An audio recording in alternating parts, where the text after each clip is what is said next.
et de sécurité à la fois du Tchad et du Mali.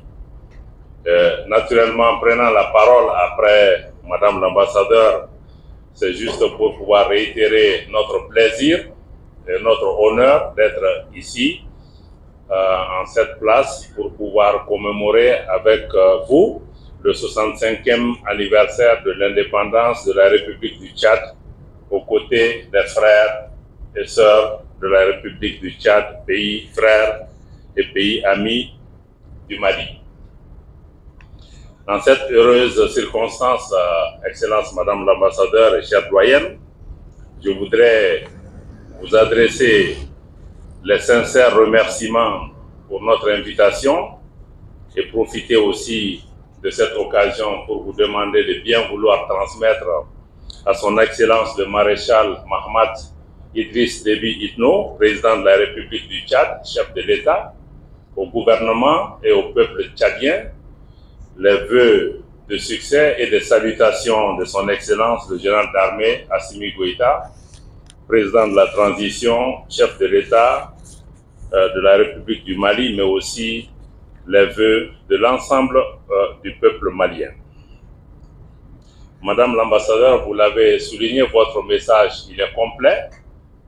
Je pense que j'aurais pu me passer même de faire un discours, tant votre message, il est à la fois dense, complet, et touche à tous les aspects des relations entre la République du Tchad et la République du Mali. Comme vous l'avez indiqué, il s'agit naturellement de pays et de peuples frères, liés par l'histoire, par la géographie, par la culture, et par des liens sociaux, mais aussi par des liens très anciens. Je crois que un des maîtres de cérémonie disait que nous fûmes quand d'autres n'étaient pas. Je crois que nous sommes des pays aussi très très anciens et je pense que nous revendiquons cela.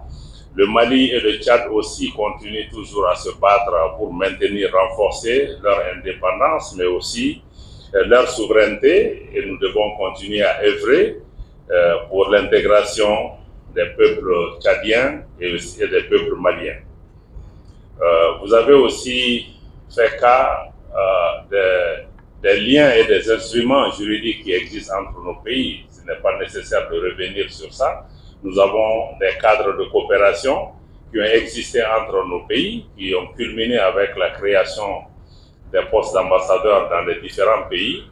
Et nous avons cheminé ensemble dans plusieurs cadres, au niveau du Sahel ici, au plan bilatéral, mais aussi au plan multilatéral. Aujourd'hui, je peux vous donner l'assurance que le Mali est dans les meilleures dispositions possibles pour pouvoir, sous la direction de son Excellence le Président de la République du Tchad et son Excellence le Président de la transition au Mali, pour œuvrer à renforcer ces liens de coopération, mais aussi les liens humains et historiques qui ont toujours existé entre nos pays.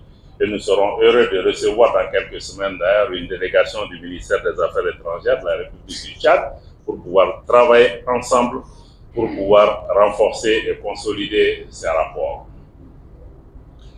L'histoire récente du Mali retient le sacrifice important de soldats tchadiens qui sont venus ici au Mali pour aider notre pays à recouvrer son unité et son intégrité territoriale.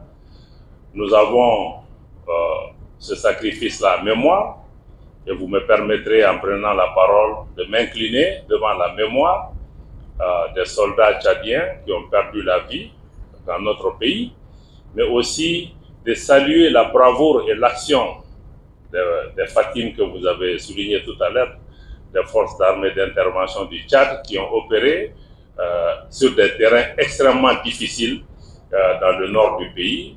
Et nous voudrons vraiment saluer leur courage, leur bravoure, et saluer de façon générale la solidarité du Tchad avec le Mali pour pouvoir non seulement recouvrer l'intégrité du territoire national malien, mais aussi pour renforcer la sécurité.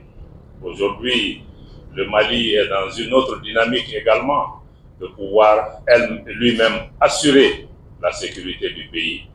Et des efforts ont été faits pour pouvoir renforcer les capacités des forces de défense et de sécurité du Mali. Des résultats remarquables ont été atteints dans le cadre de la sécurisation du pays et du recouvrement de l'intégrité territoriale de notre pays. Naturellement, nos pays demeurent encore confrontés à la menace terroriste qui aujourd'hui prend une ampleur qu'on n'a pas vue avec l'implication de sponsors étatiques étrangers, y compris certains États de la région, qui ne jouent pas un rôle positif, malheureusement. Mais nous allons continuer à nous battre pour pouvoir éradiquer l'insécurité et le terrorisme dans notre région. Et dans cet effort, je dois dire que le Mali, le Tchad, les autres pays de la région, nous devons rester solidaires pour travailler, pour pouvoir assurer la sécurité. Aucun pays seul ne peut assurer la sécurité ou se battre contre les groupes terroristes. Mais comme je l'ai dit et je le répète, quand on est dans un avion, quand il y a une secousse, quand on entre dans une zone de turbulence, il faut d'abord pouvoir mettre son masque avant de s'occuper du voisin. Donc ça veut dire que chacun doit faire, comme les anglophones le disent, son homework. Si tu n'es pas capable de travailler chez toi, tu ne seras pas un partenaire pour les autres. Donc aujourd'hui, le Tchad, le Mali, chacun fait ce qu'il peut. Mais nous devons comprendre qu'aucun pays de la région du Sahel, aucun pays africain ne s'en sortira seul. Et que ce qui menace le Tchad, c'est ce qui menace le Mali. Et je suis certain que c'est ce qui a motivé l'implication du Tchad pour pouvoir venir travailler avec nous, mais nous restons disponibles pour travailler avec tous les pays qui travaillent dans la sincérité, qui travaillent pour pouvoir relever ces défis, qui travaillent dans la fraternité, dans la solidarité, dans la compréhension que nous sommes dans le même bateau pour pouvoir nous en sortir et nous devons pouvoir renforcer notre solidarité à cet égard. Je voudrais également, Madame l'ambassadeur, comme vous l'avez dit, dans la pure tradition de la Djatigia, c'est peut-être pas nécessaire de le dire, mais c'est évident que nos frères tchadiens sont chez eux, nos frères et sœurs tchadiens sont chez eux ici au Mali. Je crois que ce n'est même pas nécessaire de le répéter.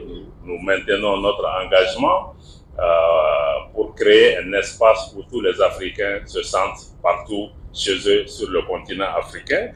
Et nous voulons vraiment leur dire de se rassurer, de continuer à vivre, à travailler et à renforcer toutes sortes de liens avec les populations maliennes. Et je dois aussi reconnaître et exprimer toute la gratitude des hautes autorités de mon pays par rapport au gouvernement du Tchad, parce que les Maliens qui vivent aussi au Tchad se sentent chez eux et vivent en bonne intelligence avec les Tchadiens, et ceci ne devrait pas changer. Madame l'ambassadeur, après ce que le maître de cérémonie a dit, vous me permettrez quand même d'en rajouter, d'ajouter une petite couche.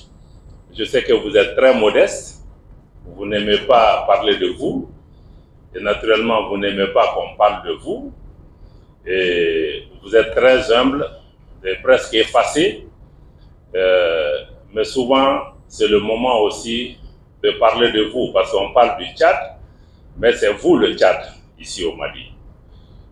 Depuis quelques années, je suis arrivé dans ces fonctions, je vous ai observé, j'ai pu noter votre grand professionnalisme dans le travail que vous conduisez au nom de votre pays, votre dévouement, votre pondération dans le travail, le sens de l'écoute, votre approche très constructive face à toutes sortes de situations. Vous avez toujours œuvré à chercher à comprendre, à chercher à contribuer.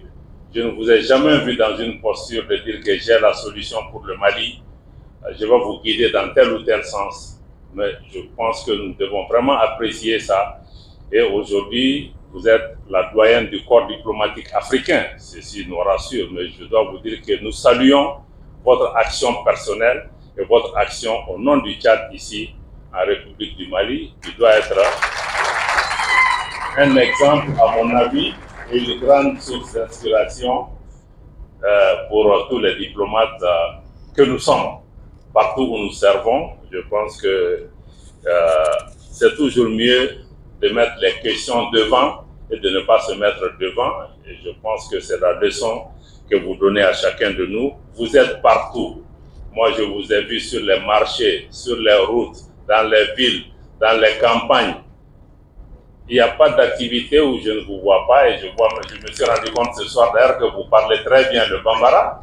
Je me demande si un jour on va vous laisser partir au Tchad. Je ne suis pas sûr, mais bon, plus sérieusement, je tenais vraiment à vous reconnaître et à saluer votre action ici au niveau du Tchad et à vous encourager à continuer à faire ce travail-là. Donc, vous me permettrez de m'arrêter là, encore une fois, en souhaitant une bonne fête d'indépendance à la République sœur du Tchad.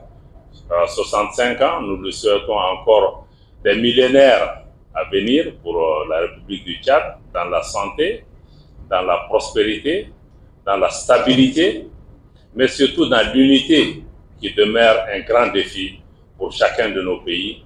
Je lisais un de vos documents, vous parlez de plus de 200 groupes ethniques qui existent au niveau du Tchad. Le défi est encore grand pour tous nos pays, mais notre richesse, c'est dans notre unité d'abord. Notre richesse, c'est dans notre unité. Notre richesse, c'est dans notre unité. Bonne fête d'indépendance au Tchad. Merci.